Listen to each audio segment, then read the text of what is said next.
Алла тағала адам баласын өзіне құлшылық етсін деп жаратқан. Олай болса, ислам ғұламалары қасиетті қадір түнінде Аллаға жақындататын төмендегідей амалдарды жасаған абзал деген. Бұл түнде Алланың ризалығы үшін ғибадат жасап, намаз оқып, құлдық сезімдерімізді арттыруымыз керек. Құран кәрім оқылып, тыңдалып, түсінуге ынта қойылып, Құран кәрімге сүйіспеншілік пен байланыстар орнатылуы тиіс. Пайғамбарымыз саллаллаху алейхи уассалам салауат айтып, оның шапағат етуінен үміттеніп, оның үмметінен болғанымызда саналы түрде сезініп, оның жолын берік ұстануымыз шарт.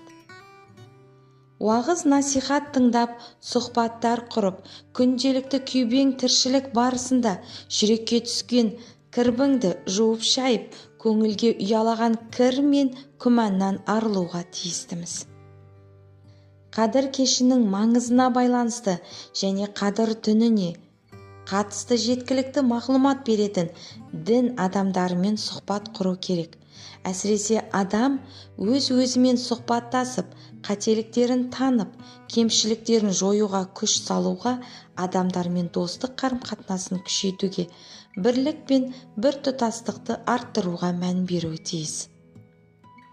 Тәубе мен истиғфар жасап, өз нәпсісін есептен өткізіп, қателік жасаудан сақтанып, қайырлы істерді жасауға құштар болуы шарт.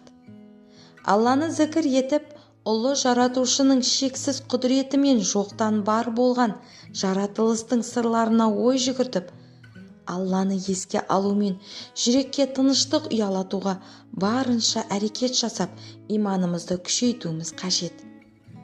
Жиі-жиі дұға жасауымыз керек. Өйткені дұға адамды ұлы жаратушыға жақындататын дәнекер десек болады. Қадір түнінің күндізін де бейне кеш секілді өткізу ләзім.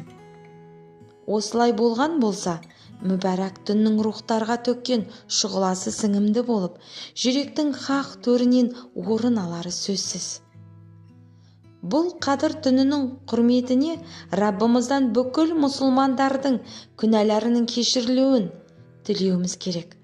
Қадір түнінің жақсылыққа мұрындық болуын, достық пен бауырмашылдықты арттырып, ислам әлемінің біртұтастығын және күллі адамзатты апаттардан сақта деп тілеуіміз шарт. Алла елшісі саллаллаху алейхи уассалам былай деді: кім қадір түнін Алланың сауабына иман келтірген және үміт еткен күйде намаз оқып өткізсе, оның алдыңғы күнәлары кешіріледі. Айша радиаллаху анх пайғамбарымыздан саллаллаху алейхи уассалам былай деп сұрағаны баяндалады: уа Алланың елшісі, егер мен қадір түнінің басталғаны туралы білсем, не айтуым керек? Ол: уа Алла, расында сен кешірімдісің, кешіруді жақсы көресің, мені кешіре көр, деп айт, деді. Осы хадистерді атап болған соң, Хафиз ибн Ражаб былай деді: Суфиян ас-Саури қадір түні дұға ету мен үшін намаз оқудан да сүйіктірек дейтін.